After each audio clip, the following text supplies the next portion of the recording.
I'm Helen, therapist, author, and your host of the I Don't Think We Talk Enough About podcast, where each week I'm joined by wonderful guests who bring their warmth, wisdom, and wealth of expertise to talk about the things I just don't feel we talk enough about. And today, I'm delighted to welcome Dr Lalitaa Suglani, an award-winning psychologist, to talk about high-functioning anxiety and to take a deep dive into her new book, which offers a 5-step guide to calming the inner panic and thriving. What I love about Lalitaa's approach is that she comes with her own experience of this, and it's her own story that she shares so eloquently in her new book that really moved me. Lalitaa's very own lived experience brings a warmth and a feeling of being deeply understood and feeling connected that really feels heartwarming.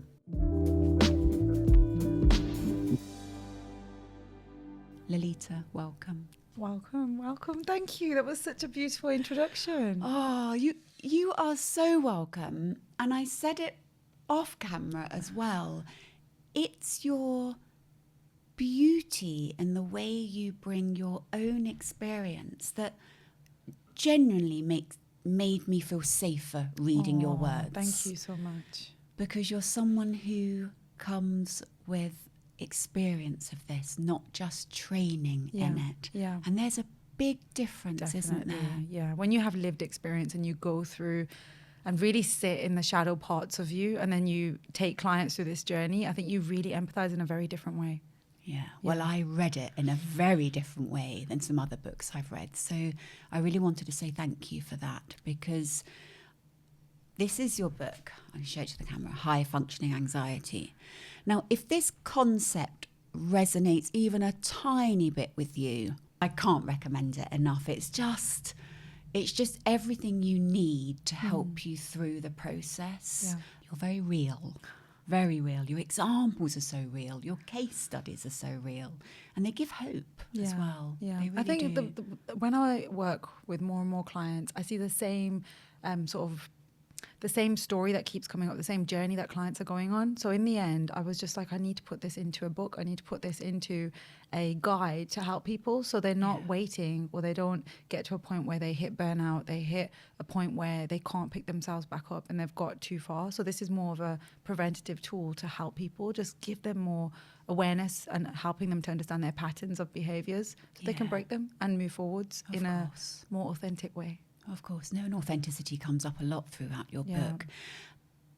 So coming up with the book for others, I imagine you wish you'd had something similar when you were going through your journey. Yeah, definitely. Yeah. I think when I look back and I think, I used to think there was something wrong with me. I used to believe that, why do I think this way? And I was lucky enough to find a therapist who really held space for me. And going through that journey and understanding more about my own patterns, things started to make sense. And having a late diagnosis of dyslexia, ADHD, things just started to make more sense. And I'm like, this is why my brain works in this way. And then that leads to self-acceptance. It leads to self-compassion, because the rest of the time you're told, okay, you need to be like this. And you're not fitting that image of what you think you should be. And then you live in these two different worlds. One world where it feels like you're not really being yourself, but you're doing it for others, versus a world where no one really sees. And that's where the high functioning comes up, where it's a bit like a swan. You see the top of the swan and it's really graceful and it's really beautiful. It looks like it's got everything together, but underneath it's sort of paddling away. And that's how I explain what high functioning anxiety is a bit like that, where everyone thinks that you've got it together. Everyone thinks that you're this perfect person and everything's working out for you. But actually underneath, that's not what's happening. You're overthinking, you're catastrophizing, you feel disconnected, you feel very alone, but no one will ever know that. So when people say to me like, oh, I don't have high functioning anxiety, when I break it down, they're like, oh, that's like a real thing. And I'm like, this is what it is. Yeah. Do you want to give me and the listeners some examples from your time before you were diagnosed? And So I would catastrophize. That would be one of the biggest things that I would, if something would happen. I'm a very sensitive soul, and for a long time it taught me, I kept rejecting being sensitive and picking up on things and connecting to my intuition, and instead I would be like, no, I need to just keep externally seeking that validation from others. So I was a people pleaser, I was a caregiver, I was like a nurturer, and I never really understood like what I really needed. So I was there for everyone else. And then it got to a point where I was exhausted, I was tired, I was burnt out. And I realized like I can't continue this way, but I didn't know any other way of living and of doing. And then that's when I found the therapy space, and I just started exploring more of these patterns to understand why is it that I show up in this way. And we did a lot of inner child work. And when I went down that journey of understanding my core beliefs, understanding my journey as a child, things started to just piece together for me to see the full picture. And that's when I was like, I get it. I get all of it. And you just have this self-compassion, and you don't run off in stories in your head of they don't like me, or it's because of this they're doing this, or I need to overcompensate and I need to do more for people. You're able just to rationalize it in a very different way. You mentioned inner child work there, and I felt myself react to that because it's incredibly powerful, isn't it? Yeah. It's emotional work. Do you want to explain, just for the listeners today, what inner child work looks like and feels like? It's such a beautiful journey. It's something I use a lot in my therapy space. And for me, it's about going back and understanding and reconnecting back with that child self. So I feel like a lot of people that do struggle with high functioning anxiety, they've gone through childhoods where they have developed a belief system that they don't feel good enough. And often people will say, but I do feel good enough. And I'm like, okay, that's what you're saying here. But what about like what's gone on in the past and what's happened there? And it's not about blaming anyone. We're not here to blame your parents. We're not here to blame like your caregivers or people at school. We're here to understand what happened to your sense of self. So is there a part of you that learned, I'm not good enough? So you learned to suppress what you needed, learned to become invisible, learned to not be a burden, learned to not take up space. And instead you showed up being what you thought you needed to be for everyone else. And that's exactly my journey and what I did. And no one told me I had to be like that. That's what I learned, because that's how I learned to receive. And I learned that I needed to earn love. So in order to earn love, I had to be a certain way. And then I continued that pattern, which started playing out in my adult relationships as well, until I started to become more aware of them. And only as an adult, we're becoming more aware and touching base with my child beliefs and my core beliefs that come and stem from your inner child, was I able then to make these changes as an adult. And it's just, you show up very differently because you're truly in your power. You take up space without feeling guilt, without feeling shame. Take up space. I love it. Yes. It's so beautiful to do. Yes. Whereas once upon a time, you're like, I can't take up space. Like, I'm not able to do this. And the child in you, and then the adult. It's like, no, you can take up space. Beautiful. But you're also teaching your child self, like, it's okay to, because that child self can be triggered over and over again. But you can't just keep shutting them down and saying, right, you're getting on my nerves. I'm going to lock you away. You're not coming out. No. You have to have compassion and really speak to that version of you. And hold space for them. It reminds me of something, it's quite just out. And I invite the inner child to spend a day with someone. That's so beautiful. How would you show them what you're doing today? Yeah. Let them be with you. And that can be incredibly powerful and healing as well. It's very deep work, very emotional work. I think if people are interested, it's worth exploring. Yeah, definitely worth exploring. It's almost like it's pausing, isn't it? It's pausing to really understand what are these triggers that come up day to day, but really tuning into how you're feeling, because often it does come from your inner child and you don't even realise. No, I know. And when you say that, I'm reminded of the fact that so often you can go back to feeling a certain age. Yeah. So a childhood spans obviously many years, when you're looking back. But you can very often go back to, I feel 5, or I feel 8, or it's 12 and it's those pesky teen years, or whatever it is, and you start to feel, and that's where the wound is, isn't it? It's there, and it's incredible work. So, thank you for mentioning that. I didn't know we were going to touch on inner child work today. Do you want to talk about or define what high function? I know you've touched on it, but let's get a definition down for people that are listening. I know it's going to resonate for so many, but what is high functioning anxiety? And then maybe looking at how it differs to anxiety, because you mentioned that in the book. Yeah. So high functioning anxiety to me is when you're showing up in one way where you look so presentable, you look almost perfect, and you look like you've got everything together. But in the inside, you are catastrophizing, you're overthinking, you're not really showing up as your authentic, your true self. So I usually give the image of the swan, because that really helps people to understand it and they're like, that makes sense. And as soon as people hear that, they're like, that is me. I've been doing that for so long. But the impact of you showing up in that way is burnout, it's stress, it's anxiety, it's loneliness. And these are the things that are detriment to our mental and our physical well-being.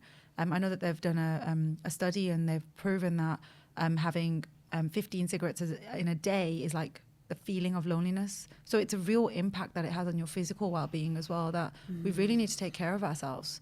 But often people don't even realize they have high functioning anxiety because they're high functioning. So they're still able to do the work, they're still showing up, and the anxiety is fueling them to be productive. Whereas with anxiety itself, and we talk about GAD, Generalized Anxiety Disorder, that's more of like it debilitates you, it stops you from doing certain things, you're not able to go out, you're not able to do this. Right. Whereas with high functioning anxiety, you're doing things, so it looks like you've got things together, and you will never think, I don't have anxiety. Because often people will say that, they'll say, I don't have anxiety though. And when you sit down, you realize that they've just disconnected from their body. They're not feeling into things. So they're intellectualizing everything. They get everything, but they don't understand that this disconnect is going on within them. And how do you get to that point? Is it the symptoms? So you talk about the 7 symptoms, and I know you mentioned some of them then. Is it bringing a level of self-awareness to the symptoms? Because the very nature of high functioning is there's nothing wrong. Yeah. There's nothing wrong. Yeah.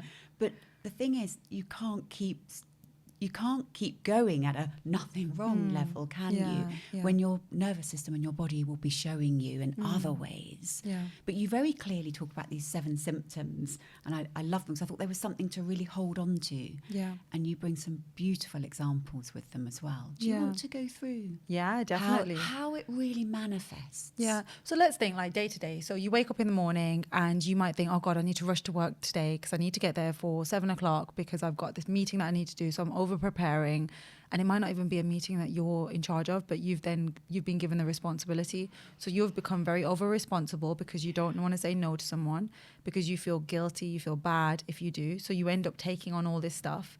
You're very hyper independent, so you don't want to trust other people, and because you feel like they don't get things done in the way that you do, so you don't want to sort of trust them with it. You might find yourself just catastrophizing, like thinking about all the what if this happens or what if this happens, and thinking about all these narratives, which then leaves you feeling quite exhausted, quite tired. You anticipate anxiety as well, so you're already thinking of all these possibilities that can happen in the rest of the day. Like, what if I'm doing this presentation and I stutter? What if I am doing this presentation and I forget what I'm going to say? Or what if people don't turn up? So you're thinking about all these what if scenarios and you're anticipating what's going to happen. But by you doing that, you're thinking and you're imagining these stories in your head, but your body doesn't know the difference between your imagination and what's going on here and right now. So you're now feeling anxious for a thing that you've just imagined in your head. And then you're thinking already now, okay, when I get there, it's going to be a bad thing, because your body now has reacted and associated presentation is going to bring up anxiety. Something bad's going to happen. So you're waiting for something bad to happen. And that can feel exhausting because you're constantly trying to read the room. You're sensitive to other people's emotions. You may notice a subtle change in someone who's walked in, and you will then personalize it and think, I've done something to that person, or why they're not okay, or hey, how are you? Are you okay? Like, is everything? And you're trying to overcompensate, but it might have nothing to do with you. So you're just feeling then constantly on edge, trying to make sure everything's all okay because you want to feel like you're in control. But what are you really in control of is how you're feeling and managing your own emotions. But because you haven't learned to live from within, you've learned to live externally. Because if we go back to the root of high functioning anxiety, it goes back to our inner child. And it goes back to how we learned to associate or be in the world. So you may have learned that your attachment figures were inconsistent, for example. So you learn, okay, because they're inconsistent, I now need to show up in a very certain way where I'm in control. I don't show my emotions because there's no one here to look after me. So I have to just keep presenting in this way. So you do that same pattern as an adult where you're going into this meeting, but you're like, I can't trust anyone else to do this. I need to do it myself. I don't know how my manager's going to come in. I don't know how other people are going to come in, but I will just make sure that I keep giving and giving and giving, which is what you would have done as a child. And that's why you've learned to show up in this way.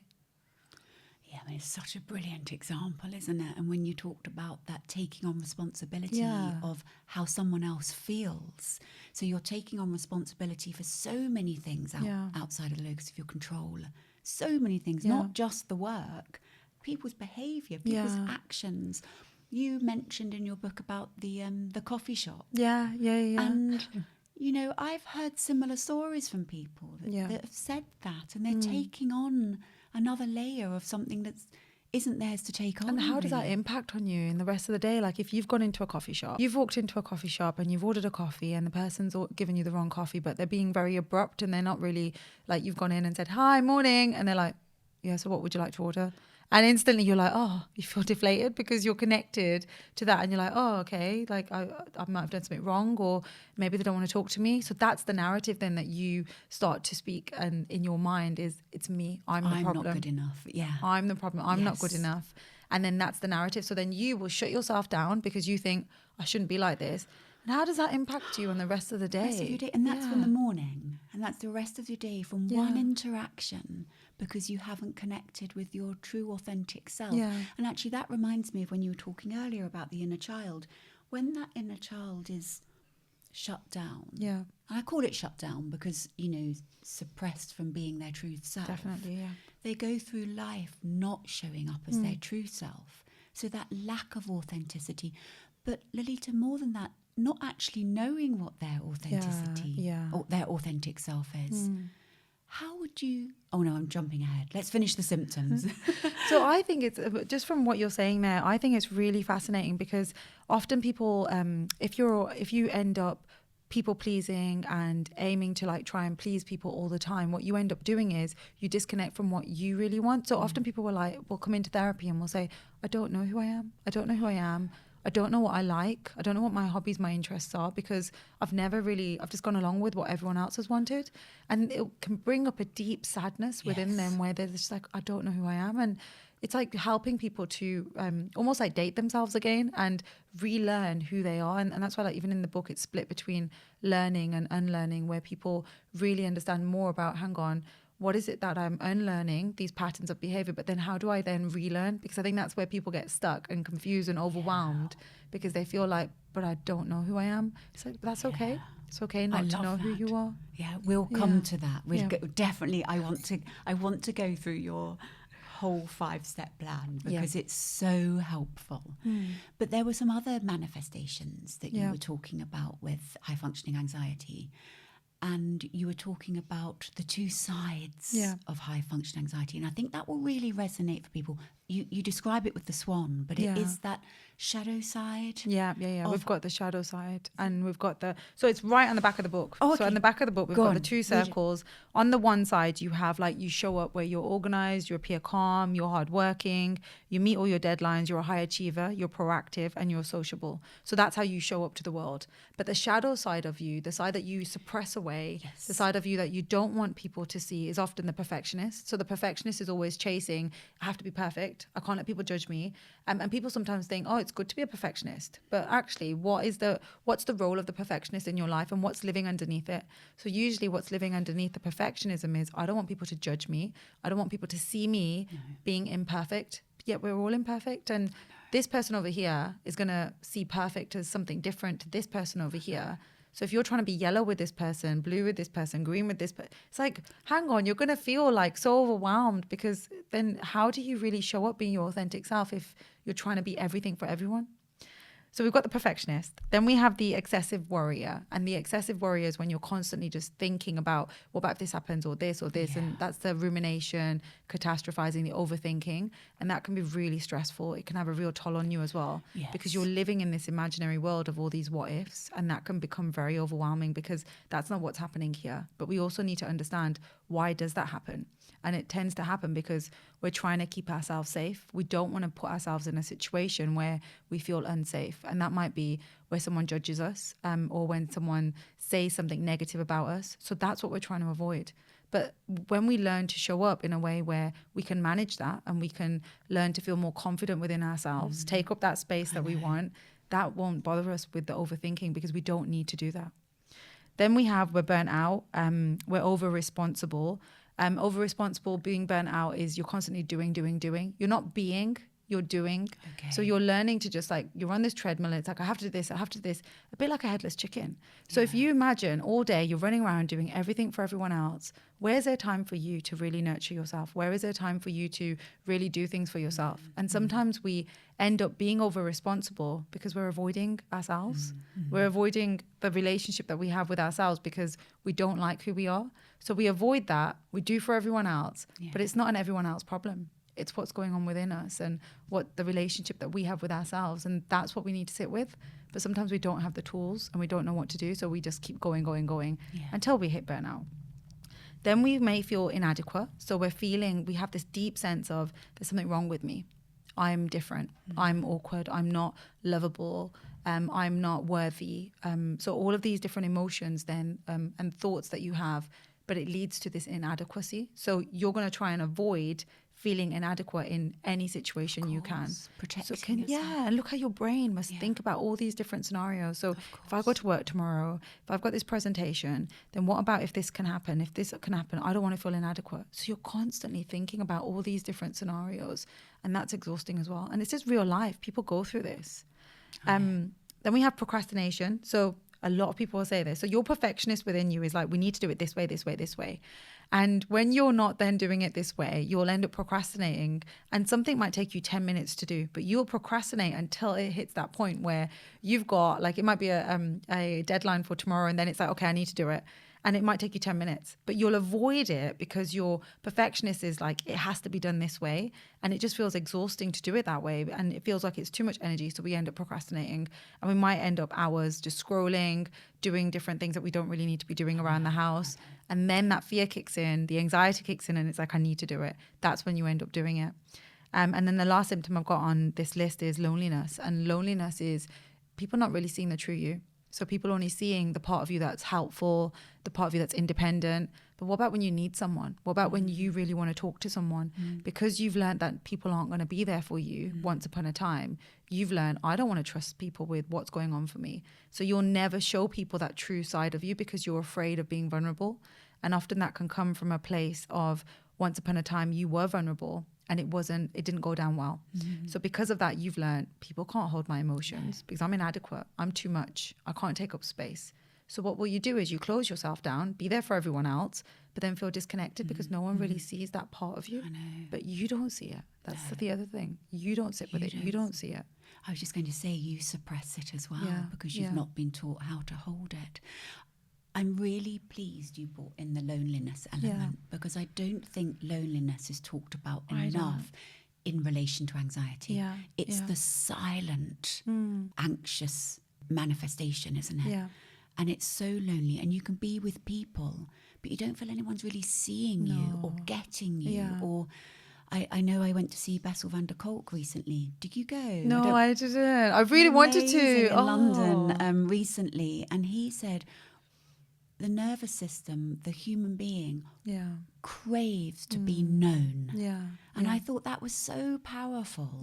But when we live with high-functioning anxiety, people don't know us. No. They know the one side.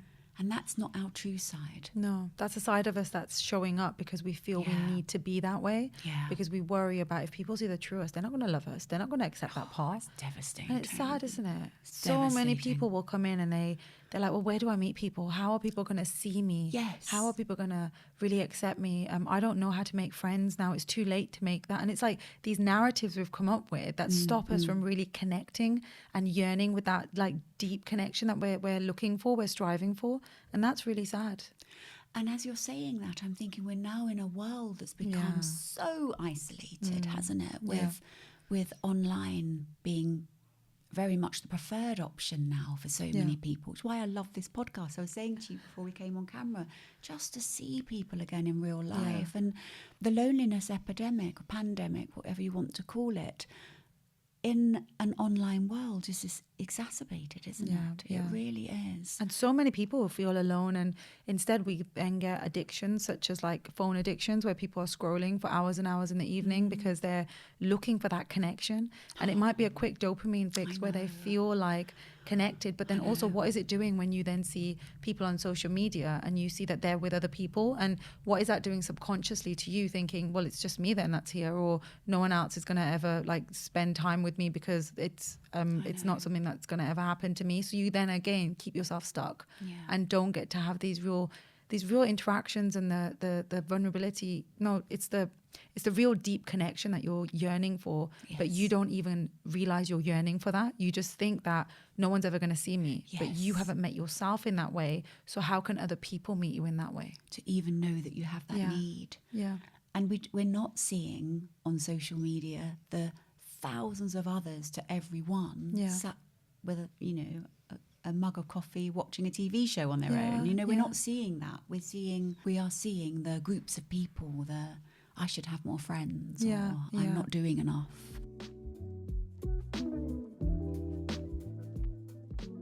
This is an advertisement from BetterHelp Therapy Online. Have you ever felt like you couldn't be your full self, as if you were hiding behind a mask? October is upon us, where it truly is the season for wearing masks and costumes. But for some of us, we feel like we are constantly wearing a mask and hiding more than we would like to, with friends, at work, and even around our family. Therapy helps you learn to accept yourself, learn effective coping strategies, so that you can finally take that mask off. Therapy isn't just for those who've experienced major trauma. Therapy is for anyone who feels that they would like ways to cope better in life. With over 5,000 therapists in the UK already, BetterHelp can provide access to mental health professionals with a wide variety of expertise. Take that mask off with BetterHelp. Visit betterhelp.com/HellaMarie today to get 10% off your first month. That's BetterHelp, HELP.com/HellaMarie. Your book encourages us to dig deeper, a lot deeper. Yep.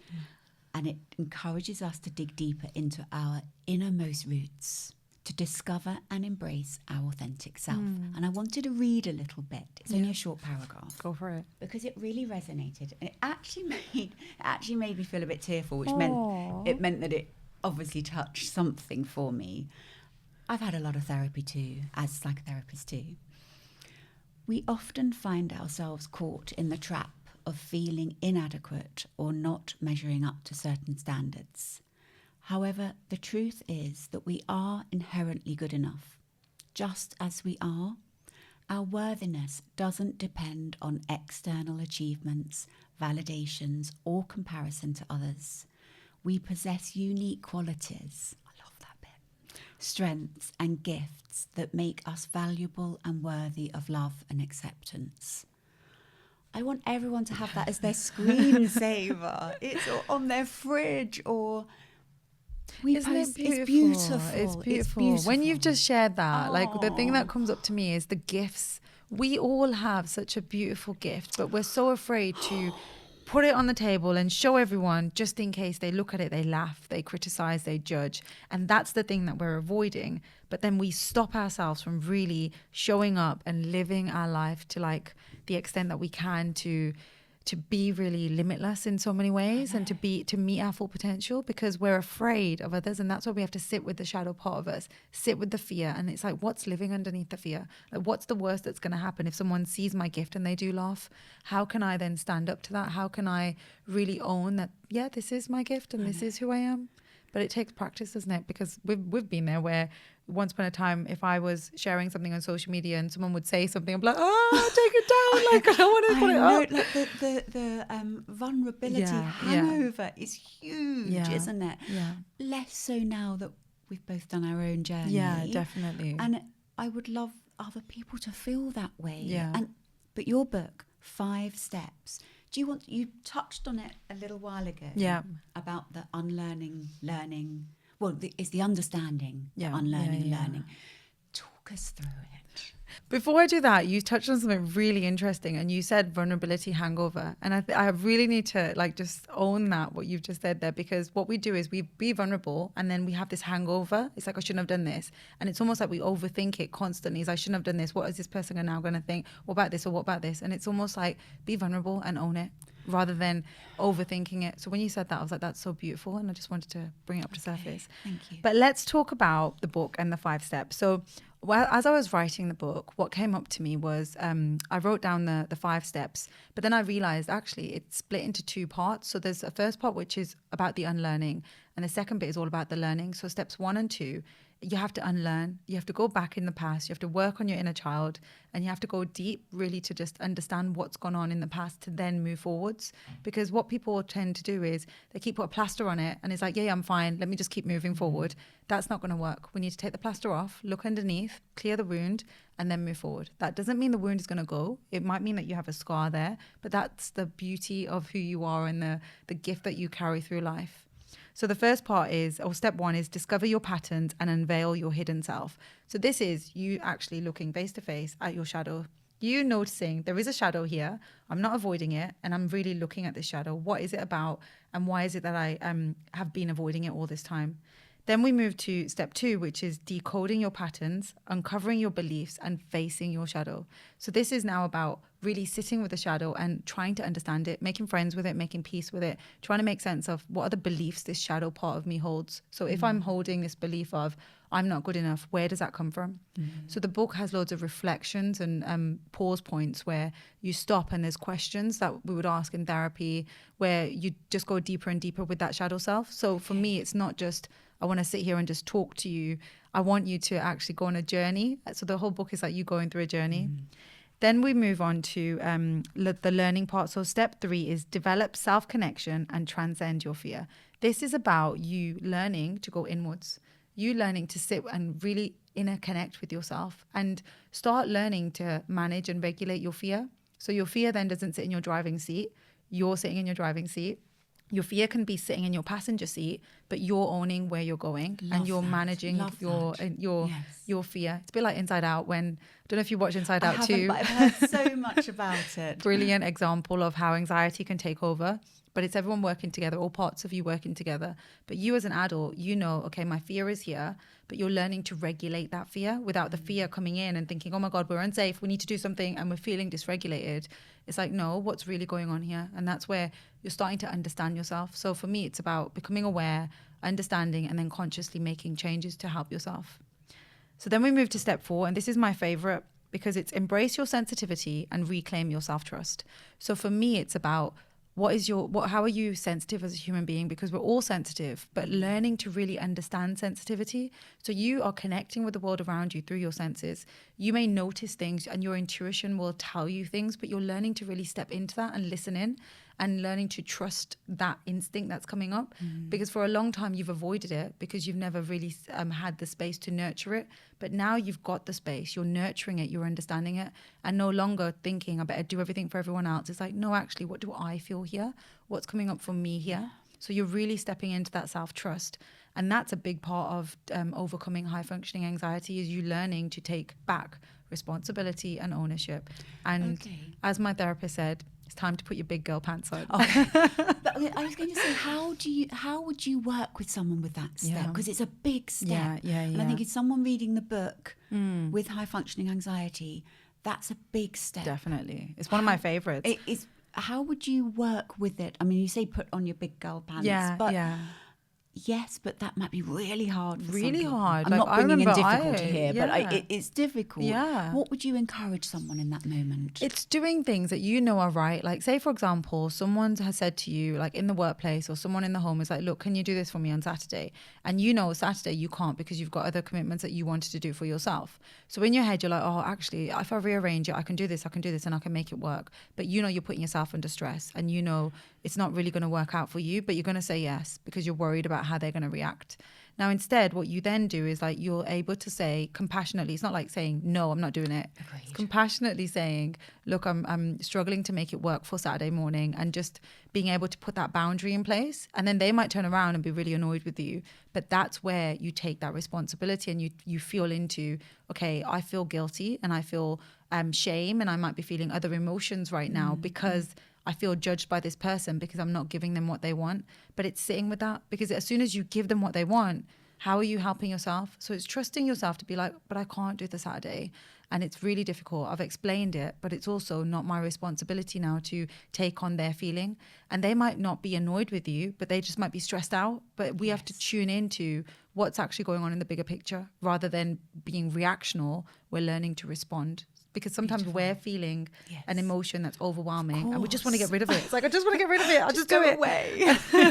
No, you're so right. That was a lovely example, actually. Thank you. And then you show up with resentment, don't you? Yeah. Resentment of self as well. Yeah. And so you're just not getting that connection of being able to show up in a present manner at all, which just doesn't benefit anyone, does it? And that resentment, it's hidden resentment. So the other person will never know you're feeling this way. And you might say, right, I need a week's away from this person. You might have a week, you've regulated, it's gone now, the resentment, and then the same thing happens and we're stuck in the same pattern, same resentment, but the resentment can get bigger and bigger until you get to a point where you might just snap. And the other person's looking at you like, what? I've only asked you to do this. Like, because they don't understand. They haven't seen the drip. Yeah, of course. I really like that, the drip, because that's what it feels like, isn't it, in a glass? I talk about that. It overflows. It's that drip. Actually, we were talking about it this morning, weren't we? Yeah, I love that. Just then suddenly it's too much. Yeah, and no one else will see the drip. No. But that's why we have to sit with the drip to understand, okay, what's this drip? Let me understand it, put it over here. This one, let's put it over here. And of course, you can't do that with every single one. So it might build up, but you're still giving space to that rather than letting it build up. It overflows and you've got that resentment and then you're bitter towards someone, you're angry towards someone, but they don't know why. And maybe you don't even know why. You're just annoyed, but you just feel really bad. You might then say no to them, but then you feel bad and then you overcompensate and then you're giving them patterns so much more. Yes, of course. No, completely. You're giving them so much more. Yeah. Okay, sorry. And then we move on to step 5, which is unleash self-compassion. And this is about self-love. This is about how do you really, truly honor yourself, love yourself. So in this chapter, I go through 12 powers. So the 12 powers of going through life. So it's things like not comparing yourself with others. It's things like really stepping into your gifts that you have everyday life, your vulnerability, and you just showing up as you are. So it's ways that you can do that. So I've called it the 12 powers because for me, it's like these are the rules of life in some ways and how you want to show up day to day rather than feeling I don't want to love myself or I'm going to treat myself at the bottom of the pile. But you can't do that. And maybe once upon a time you learned that that's what you had to do, but you don't have to do that moving forwards. Now it's time to really honor yourself and love yourself just as you would with a friend, just as you would with your partner, your kids, your dog, whoever it might be around you. You can give love to them, you can give it to yourself. But it's about learning to do that and ways to continue doing that. So it's a real journey of inner discovery, but you want to thrive. That's what I'm all about, is really deep diving, getting to the root of what's going on. And rather than just looking at the plant and thinking, oh, the leaves aren't right, let me just spray some water here. It's like, no, let's go to the roots and find out what are the nutrients that you need and that you lack in. Then you thrive in such a beautiful way. That's the beauty of it. That's beautiful. And it reminds me of your gorgeous orchard analogy. Please share, because that really stayed with me. So when we think of so what can end up happening is, say, for example, you've planted seeds. So you've got like an orange tree and then you've got an apple tree. And when you're showing up and you say, for example, you're the apple tree and you're looking around and all you can see is the orange trees, you will then start to think, I need to be an orange tree as well. So you lose that gift of you being an apple, that beautiful crunchy apple that you are, because you think, I need to be like all the other trees around me, which are oranges. But that's really sad, because then your roots and your seeds are telling you, your DNA is saying to be this, but you're choosing not to be this because you are looking around thinking, something wrong with me. There's something wrong with me. And it's like, there's nothing wrong with you. And when you start to embrace that, you then show up as being the apple tree, and it doesn't matter if everyone else around you is the orange tree. It's like you are okay being you. Yeah, it's that space again, isn't it? You can see yourself do it. That really stayed with me when I read it. I was like, that's so beautiful and so true. I use that a lot with clients. When you said it, I was like, what was that again? But I was like, it's gorgeous. Lalitaa, I love this conversation. I've got some more questions. Yes, go for it. I've got some questions from my Instagram community who are just wonderful and so engaged with the podcast. So grateful. Every time I talk about anxiety, I get thousands of questions come in. So I've pulled out just a few. Yep. This was interesting because it links. I thought it was a great question and links into what we've been talking about. Any tips on identifying my behavior as anxiety rather than my authentic self? That's really interesting, because people will say, I don't know if this is my intuition or I don't know if this is my fear. Like I can't tell the difference.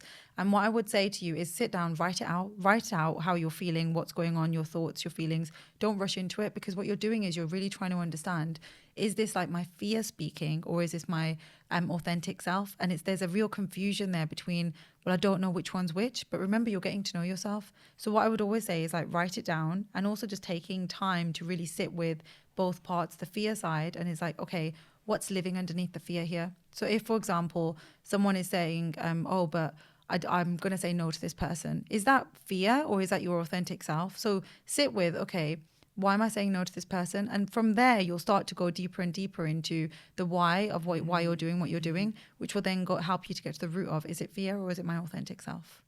So it's that real sitting with, isn't it? And what's living underneath. Because sometimes I think we see things at the surface, but there's always things underneath that are going on. And it's trying to make sense of, okay, is the fear trying to stop me from doing something because it's trying to keep me safe? Or is this my authentic self saying, no, say no, because this isn't something that you have capacity for at the minute? No, interesting distinction. Tips to drop back into your body and be present. We're so good at intellectualizing everything and staying, and it's like, yeah, I get what I'm doing, I get it all, and it's like, yeah, but are we feeling it? I know that complete disconnect between mind and body, it's there, isn't it? Yeah, definitely. So I know for me, the biggest thing that worked for me is yoga, and it's why I'm trained as a yoga teacher, because I just felt like coming back into your body and really feeling into things that are going on is so important. But because we're in this space of do, when we're this headless chicken, we don't get the space to come back into our body. So I would say every morning when you're waking up, having like regular check-ins in the day. So it might just be like every couple of hours, you have your alarm or have a little notification on your phone that goes off. And it's just like, stop, breathe, and just tune in. And even if we're doing breath work, you have one hand on your abdomen here and one on your chest, and just taking deep breaths into your body, and then breathing out, just inhaling, exhaling, you're coming into your body. And people will say, well, I don't feel emotions in my body, I only feel them in my head. Everyone feels emotions differently. So there's no right or wrong. You're just learning more about yourself and understanding how you show up. So when you're noticing that you're in this do stage, what you're trying to do is learn to be in the space that you're in. So by doing that, grounding exercises are really good. Yoga, doing other things as well, like just breath work, or even just like sitting with a cup of tea, but connecting with your senses when you're doing it. It can be a simple thing like, I'm just going to turn the kettle on here, and I'm just going to sit with all the noises and everything that I'm hearing. I haven't got my phone as a distraction. I haven't got anything else that's going on, because we're very good at doing that, where people are eating and then they're watching something at the same time and they're sending emails, and I'm like, what are you doing? Like, one thing at a time. And that's a beautiful recognition of mindfulness, isn't it? Yeah. In any of the, I don't like using the word mundane, because when we say in the mundane of life, because actually life isn't mundane, it's beautiful. Yeah. And actually taking that time to make that cup of tea, your favourite drink, look out the window while the kettle's boiling. And just noticing the things around you. Like even every morning, like if I go out, I love going out in the garden. And when I go out in the garden, like even when it's been raining and you just see the drops and the tea, like the drops of water on the leaves, it's just so beautiful. And you're just taking that mindful moment just to take it all in. But you have to give yourself that time to do that. Otherwise you're racing here, there, everywhere, and you haven't had a chance to breathe. So of course you're going to be shallow breathing. You're not going to be the deep breathing. So you're going to be like more stressed, because it's like, I need to do this. So where are you looking after yourself and really showing up for you? That reminds me, when I make a cup of tea in the morning, I'm revealing about myself. Every morning while the kettle's boiling, I do a tree pose. I love that. And I love that. And I literally look out the window and do a tree pose. I absolutely love that. It really sets me up for the day with that intention of calmness. When we really are in that posture as well, it's about balance, grounding, just trusting yourself. There's so many things that can come up in that one posture. We don't even realize it. So even if you're just standing in a Tadasana and you're really shoulders back, just standing with your hands down, like there's so much that can come up. You've got your open heart. You're really connected with the world around you, taking up space. Like there's so much that you can learn from just simple techniques. And we say mundane, it's a simplicity of life. But life is simple if we choose that direction. But sometimes there's everyday life that becomes stressful because we're taking on doing all these things, and we're not learning to just take these moments to be. So powerful. Beautiful. What type of job would be ideal for someone who has high functioning anxiety? Because we have to remember that these questions are coming from people who maybe haven't done any self-awareness around anxiety. Obviously, you and me, we know, we work with it every day. So I thought that was a good question. It's a good question. And my mind has instantly gone to, is this the high functioning anxiety where you don't know you have high functioning anxiety? So you're in a job, because a lot of people will end up going into a job that's very busy, very hectic, very chaotic, but they love it. They thrive off it because it keeps them avoidant from themselves. So they don't have to stop. They don't have to think about themselves. They just go for others until they get to a point where they feel tired, they feel burnt out. And that's when they realize, hang on, this isn't what I want to do, but I'm doing all of this. I'm feeling stressed out. I'm feeling anxious because I'm doing this job that's very high pressured, very high achieving. And often entrepreneurs, professionals, they're all high functioning, anxious people, but they don't realize that. So it's only when you start healing and start really developing more and understanding why is it that I show up in this way, and then you realize that's not how I want to live life. I want to live life more mindful, and how do I then develop a lifestyle where it's connected to my purpose? And sometimes we develop that purpose from going back to our wound and looking at our wound to then rediscover, hang on, what do I actually want from life? What do I want to do? So it takes you down that real deep, like maybe spiritual path where you're wanting to show up in a way that is purposeful to you and that you're making that difference that you want to make. But you don't get there until you've done that inner work. So when you're initially with high functioning anxiety, you can end up in a job where it's go. Yeah. But through the journey of in discovering your anxiety, you then develop, hang on, what is it that I actually want to do in life? And then you get to understand what fulfills you, what gives you that purpose and that joy that you want from life. I love that. And that will look different for everyone. Definitely. With high functioning anxiety. Yeah. Different for everyone. And that's why I wanted to bring that in, to say it will be different for everyone. Yeah, I think that's really important to say, is that each and every one of us are different. We're all on a completely different journey. Yes. And each and every one of us will have like wanting to do different things, but we need to ask ourselves, why is it that I want to do it? What's so important for me to do this? Because is it driven by external validation? I want people to see me as being this high status person because it makes me feel good enough. Or am I doing it because that's what I truly want? And that's the journey that you're on in life. Which leads me to, what does it mean to you to choose you? Oh, I love this question. What does it mean? It really means to give myself space. Yes. Done it again. It's getting bigger and bigger. I love it. I honestly feel like choosing me is about me giving myself space. It's giving myself space to breathe, to reflect, to honor, like what is it that's right for me, and really sitting with what's going on. But because I never used to do that, and now I do that all the time. I'm like, what's this? What's going on? And even like we said, going into certain yoga postures and really sitting in and tuning into what is it that I feel like, and learning to understand what you need so you can give yourself that. It's just beautiful. Oh, that's a beautiful answer. That was Thank gorgeous. You. Thank you. I appreciate that. Lalitaa, it's been so gorgeous to have Where's you the here. time gone? I can't believe how quickly it's gone. I could talk for hours more, so I can't thank you enough. Thank you. Thank you. Thank you. And thank you to all of you for listening and watching, and I hope you enjoyed. And if you did, it would mean the world to me if you could review and follow the podcast. Your support means so much to me, so thank you.